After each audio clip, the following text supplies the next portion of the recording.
दोस्तों, अगर आप और अच्छी नींद चाहते हैं तो हमारी प्यारी सी ऐप नींद को इंस्टॉल करें। इस ऐप पर आपको एक्सक्लूसिव स्लीप स्टोरीज़ मिलेंगी और आप बिना यूट्यूब प्रीमियम के भी इन स्टोरीज़ को बैकग्राउंड में सुन सकेंगे। इंस्टॉल करने के लिए आप हमारी वेबसाइट neend.app पर ज़रूर आइए और अच्छी कहानियाँ, स्लीप म्यूज़िक, कुछ टिप्स सुनने के लिए इस चैनल को सब्सक्राइब कीजिए। अगर आपको शांभवी यानी मेरे द्वारा कही गई और भी कहानी सुननी है तो कमेंट करके मुझे जरूर बताइए। लाइक, शेयर एंड सब्सक्राइब करके हमें सपोर्ट करें। नमस्कार, मैं हूं शांभवी और आज आपको नींद के सुहाने सफर पर ले जाने के लिए मैं लेकर आई हूं इतिहास के पन्नों से एक ऐसी कहानी जो आपको बताएगी कि किस तरह प्राणी का अहंकार उसके जीवन को विनाश की ओर ले जाता है। कहते हैं कि अहंकार का बीज ही प्राणी के मन को बाकी अन्य विकारों के भी अधीन करता है, जिसके चलते उसके जीवन की स्थिति बद से बदतर होती जाती है और वह असफलताओं के मार्ग से होता हुआ विनाश की ओर जाने लगता है। अहंकार क्रोध को जन्म देता है और क्रोध संकट को। इसीलिए हर प्राणी को इनसे दूर रहने की कोशिश करनी चाहिए। हमारी आज की कहानी भी अहंकार और क्रोध के दुष्परिणामों को दर्शाती हुई आपको एक नई सीख की ओर ले जाने वाली है। यह कहानी है ब्रह्मा जी के मानस पुत्रों में से एक कहे जाने वाले महाज्ञानी, महाप्रतापी एवं भगवान नारायण जी के परम भक्त देव ऋषि नारद तथा विशाल और अडिग पर्वत मेरु की। एक बार की बात है, नारद जी को मन ही मन विचार आया कि उन्हें एक बार तीर्थ यात्रा करके अपने इष्ट देव श्री हरि विष्णु जी को प्रसन्न करना चाहिए। इसी विचार के चलते नारद जी नारायण नारायण करते हुए अपने निवास स्थान से निकले। वायु मार्ग से होते हुए जैसे ही वह मेरु पर्वत के समीप पहुंचे तो उन्हें रुकना पड़ा। लेकिन क्यों? और इसके बाद कहानी में क्या हुआ? क्या नारद जी तीर्थ यात्रा के लिए आगे बढ़े या फिर मेरु पर्वत के सामने आने की वजह से उनकी यात्रा रद्द हो गई?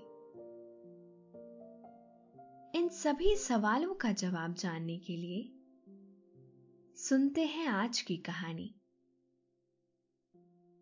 लेकिन उससे पहले आप अपने आसपास की सारी लाइट्स ऑफ करके आराम से लेट जाएं। अपनी आंखें धीरे से बंद कर लीजिए। अब थोड़ा सा अपने शरीर को आराम दीजिए। थोड़ा और आराम दीजिए। अपने शरीर को बिल्कुल ढीला छोड़ दीजिए।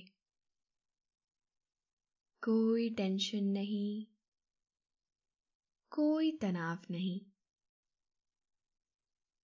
अपने दिमाग में चल रहे सभी विचारों को, चिंताओं को त्याग दीजिए। एक शांति सी महसूस कीजिए। सारी नेगेटिव, सारी पॉजिटिव विचारों को धीरे धीरे निकाल दीजिए। हाथों को सीधा करिए और अपनी कमर के साइड में रख लीजिए। अपनी सांस पर ध्यान लगाएं। इसको धीमे या तेज नहीं करना है, बस ध्यान देना है कि कैसे वो आपके नाक, गले में होते हुए आपके अंदर प्रवेश कर रही है और कैसे वो आपके गले और नाक के माध्यम से वापस निकल रही है। मन शांत, एकदम शांत होता जा रहा है। आप बहुत अच्छा महसूस कर रहे हैं। खुद को काफी हल्का महसूस कर रहे हैं।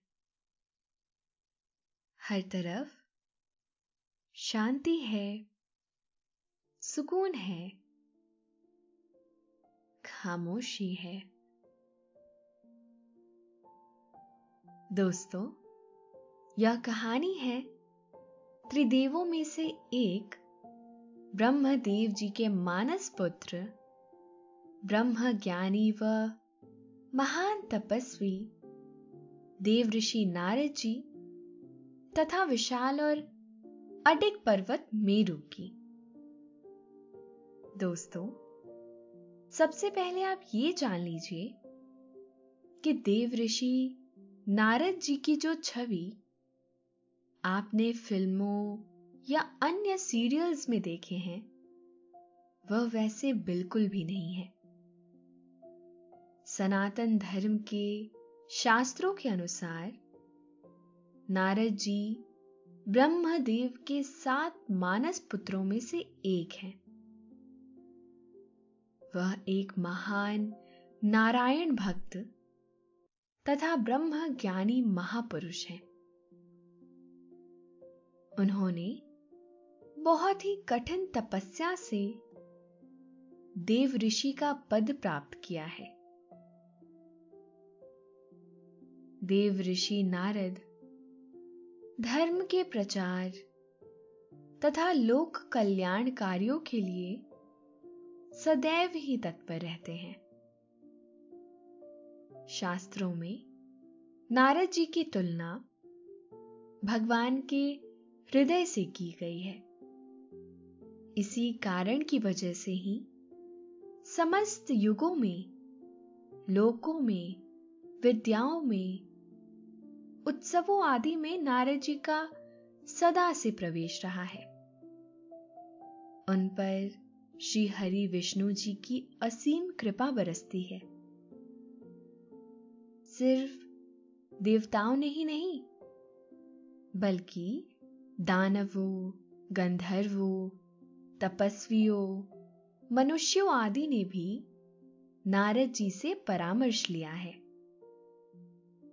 श्रीमद् भगवत गीता के 10वें अध्याय में भगवान श्री कृष्ण जी ने नारद जी की महानता को स्वीकार करते हुए कहा है कि मैं देव ऋषियों में नारद हूं। संक्षेप में कहें तो देव ऋषि नारद जी ज्ञान के सागर तथा श्री नारायण जी के रंग में रंगे हुए उनके ऐसे भक्त हैं जो संसार का कल्याण करते हुए विधि के अनुसार कार्य कर रहे हैं। एक बार की बात है, देव ऋषि नारद अपने कार्यों को निपटा रहे थे, तभी उन्हें विचार आया कि उन्हें तीर्थ यात्रा कर प्रभु के दर्शन करने चाहिए।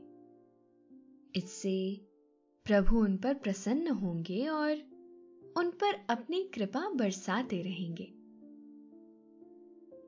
इसी सोच विचार के साथ ही नारद जी ने अपना सारा काम काज समाप्त किया और खुशी खुशी यात्रा के लिए निकल गए। पृथ्वी पर चारों ओर वातावरण इतना सुंदर था कि देखते ही मन मोह लेता था। दोस्तों, अब से आप bed time stories, guided meditations, relaxing music, इन सब का आनंद नींद ऐप पर ही उठा सकते हैं। प्रकृति की गोद में ये हरे भरे पेड़ पौधे, ये लहलाते खेत खलिहान, ये कलकल करती नदियां, ये झरने आंखों को सुकून और ईश्वर के धन्यवाद के लिए काफी थे। इन पर आकाश में उड़ते हुए पक्षी अपने पंखों के साथ उड़ते हुए कितने सुंदर लग रहे थे। नारद जी ने सोचा कि उन्हें भी इसी आकाश मार्ग से अपने लक्ष्य की ओर बढ़ना चाहिए।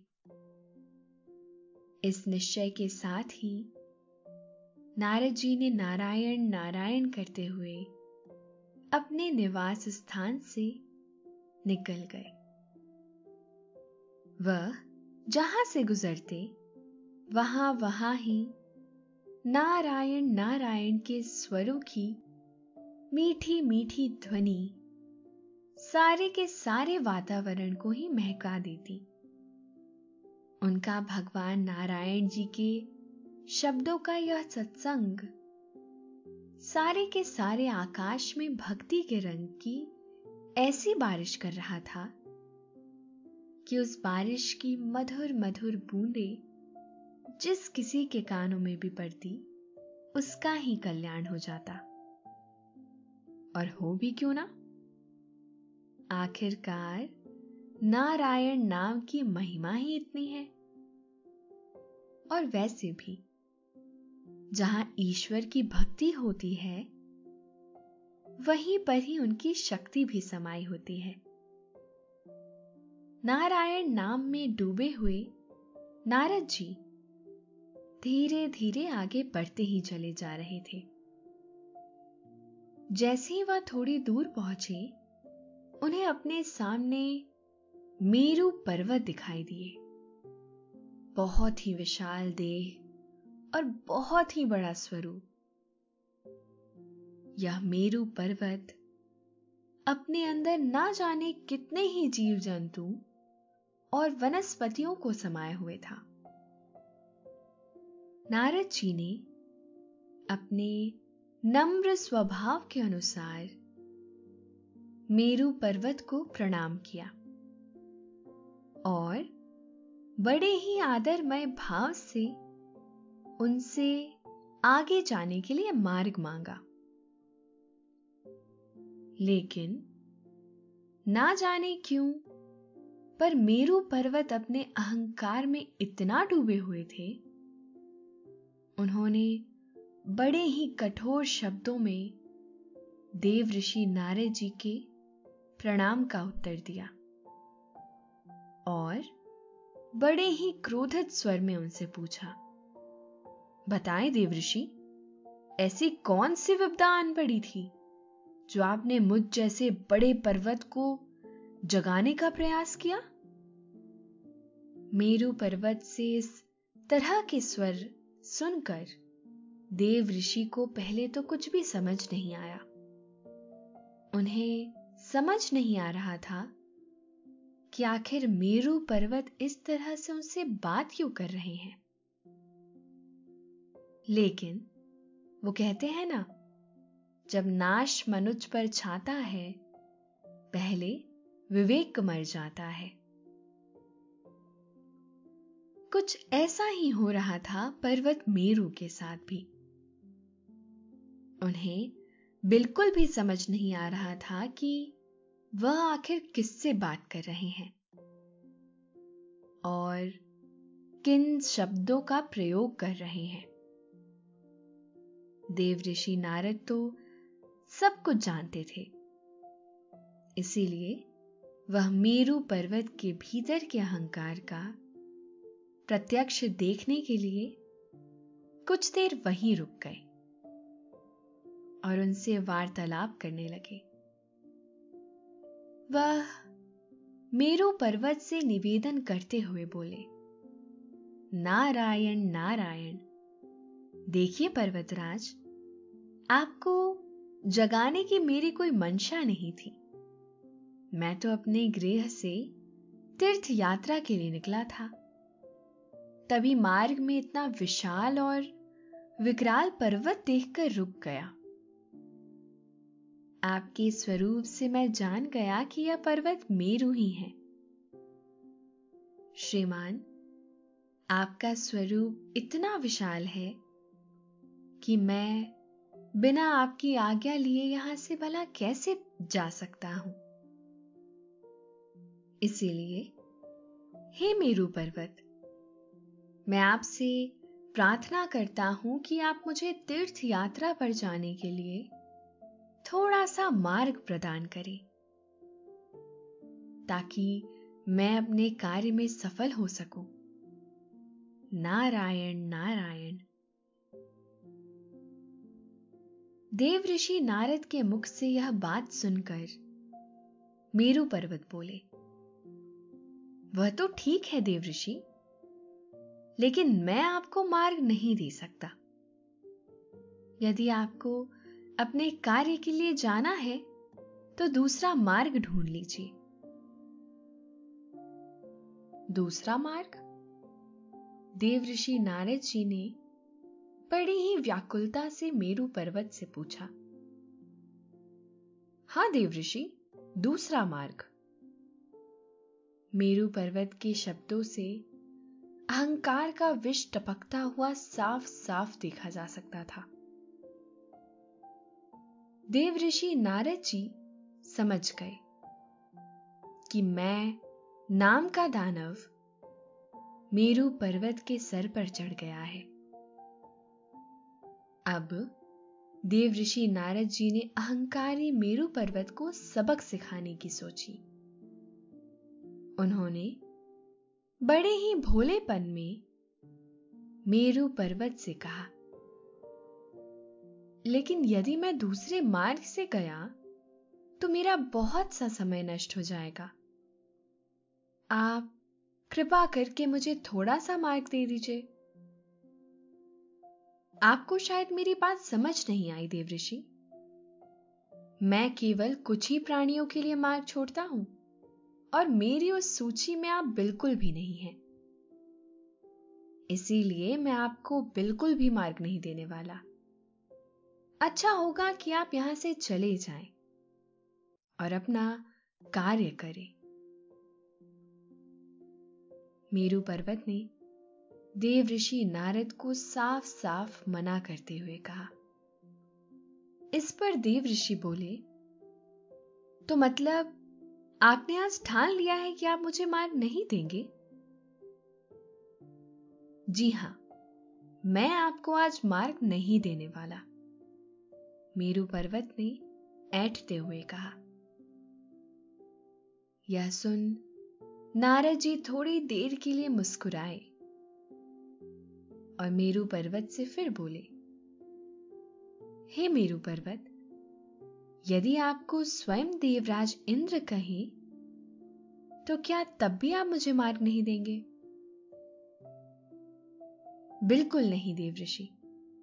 यदि आपको जाना ही है तो किसी अन्य मार्ग से जाइए, क्योंकि यह मार्ग आपको आज नहीं मिलने वाला। यह कहते कहते अब मेरू पर्वत की आंखें लाल हो गई थी। उन्हें अहंकार के साथ साथ अब क्रोध जैसे विकार ने भी अपने अधीन कर लिया था। दोस्तों, अब से आप आपकी मनचाही दादी और नानी की कहानियों से प्यारी नींद की कहानियां सिर्फ और सिर्फ नींद ऐप पर ही सुन पाएंगे। तो इसी तरह हमारे साथ कहानियों के जरिए जुड़े रहने के लिए आपकी अपनी नींद ऐप इंस्टॉल करें। जो कार्य अहंकार से अधूरे छूट रहे थे, वह अब क्रोध के मारे पर्वत मेरू कर रहे थे। उन्हें ना तो देव ऋषि नारद जी के सम्मान का विचार आया और ना ही देवताओं के देवराज इंद्र का। देव ऋषि नारद जी अहंकार और क्रोध के मेरू पर्वत की दुर्गति को देख रहे थे, लेकिन वह मेरू पर्वत को समझाते भी तो कैसे? उनकी आंखों पर अहंकार और सर पर क्रोध जैसे दानव बैठे हुए थे। देव ऋषि नारद जी ने इस बार तरकीब लगाई और बोले, हे विशाल पर्वत, तो तुमने यह संकल्प कर लिया है कि आज तुम मुझे बिल्कुल मार्ग नहीं दोगे। जी हां देव ऋषि, और यह बात मैं अनेकों बार दोहरा चुका हूं, मेरू पर्वत ने दहाड़ते हुए कहा। इस पर देव ऋषि बोले, एक बार पुनः विचार कर लो पर्वत मेरू, मैं अपना निर्णय सुना चुका हूं। मेरू पर्वत ने क्रोध भरे शब्दों में कहा। यह सुन देव ऋषि नारद मुस्कुराए और बोले, ठीक है विशाल पर्वत, लेकिन यदि तुम्हें पवन देव मुझे मार्ग देने को कहेंगे, तब तो तुम मुझे मार्ग प्रदान कर दोगे ना? मेरू पर्वत ने उसी अहंकार भरे शब्दों से कहा, आप मेरी बात ध्यान से सुने, चाहे पवन देव भी कहें या कोई और देव, आपको यहां से मार्ग नहीं मिलने वाला। देव ऋषि नारद जी ने फिर मुस्कुराते हुए पूछा, ये तो ठीक है, लेकिन क्या यही बात तुम ब्रह्मदेव जी की सौगंध खाकर कह सकते हो? देव ऋषि की मुस्कुराहट मेरू पर्वत को चुभने लगी और वह क्रोध में दहाड़ता हुआ बोला, मैं पर्वतों का पर्वत मेरू प्रजापति ब्रह्मा जी को साक्षी मानकर यह प्रण करता हूं कि मैं अब से देव ऋषि नारद को यहां से जाने के लिए मार्ग कदापि नहीं दूंगा। देव ऋषि नारद को इसी क्षण की प्रतीक्षा थी। वह जानते थे कि संसार के सभी पर्वतों के राजा हैं पवन देव, जिनके आदेश की पूर्ति करना सभी पर्वतों का कर्तव्य है। लेकिन अपने अहंकार के चलते मेरू पर्वत ने एक ऐसा प्रण कर लिया था जिसमें अब वह खुद ही फंस चुके थे। मेरू पर्वत के इस कथन को सुनकर देव ऋषि नारद जी ने उसे प्रणाम किया और बोले, ठीक है मेरू पर्वत जी, यदि आपकी यही इच्छा है तो यही सही। इतना कहकर देव ऋषि नारद नारायण नारायण कहते हुए सीधा पवन देव जी के पास पहुंचे। देव ऋषि नारद जैसे महान हरिभक्त को अपने दरबार में देखकर पवन देव ने उनका खूब स्वागत सत्कार किया और बड़े ही प्रेम से बोले, प्रणाम देव ऋषि, अहो भाग्य मेरे जो आप जैसे तपस्वी स्वयं यहां पधारे। आदेश करें, मैं आपकी कैसी सेवा कर सकता हूं? पवन देव का सत्कार देख नारद जी बहुत खुश हुए और बोले, हे पवन देव, मैं तो तीर्थ यात्रा के लिए निकला था, लेकिन मेरे मार्ग में विशाल काय पर्वत मेरू जी विराजे थे। मैंने बड़ी ही नम्रता के साथ उनसे विनती की कि मुझे थोड़ा सा मार्ग दे दे, लेकिन वह नहीं माने। फिर मैंने कहा कि यदि देवताओं के राजा इंद्रदेव आपसे मुझे रास्ता देने के लिए कहें तो क्या आप मान जाएंगे? लेकिन मेरू पर्वत फिर भी नहीं माने। इसके बाद मैंने कहा कि पवन देव जी भी मेरे बहुत अच्छे मित्र हैं। यदि वह आपसे मुझे मार्ग देने को कहे तो क्या आप तब भी नहीं मानेंगे? लेकिन मेरू पर्वत जी बड़े ही कठोर शब्दों में ब्रह्मा जी की सौगंध खाते हुए बोले कि चाहे जो कोई भी हो, वह आज मुझे मार्ग नहीं देंगे। हे पवन देव, यदि आप मेरी कुछ सहायता करना ही चाहते हैं तो कृपया मुझे मेरू पर्वत से कहकर थोड़ा सा मार्ग दिला दे, ताकि मैं तीर्थ यात्रा के लिए जा सकूं। जब पर्वतों के राजा पवन देव को पता चला कि उन्होंने अपने राजा के साथ साथ देव ऋषि नारद जी का भी अपमान किया है, तो वह क्रोधित हो उठे। वह देव ऋषि नारद जी से बोले, आप निश्चिंत हो जाइए देव ऋषि, मेरू पर्वत के इस अभद्र व्यवहार का दंड उन्हें अवश्य ही दिया जाएगा। मैं उनका अहंकार भरा मस्तिष्क तोड़कर ही रहूंगा, आप बस देखते जाइए। इसके बाद पवन देव जी सीधा मेरू पर्वत के पास पहुंच गए और उसे देव ऋषि नारद जी को मार्ग देने के लिए कहा। लेकिन अपने अहंकार में किए गए वचन के चलते अब मेरू पर्वत कुछ नहीं कर सकता था, जिससे पवन देव क्रोधित हो गए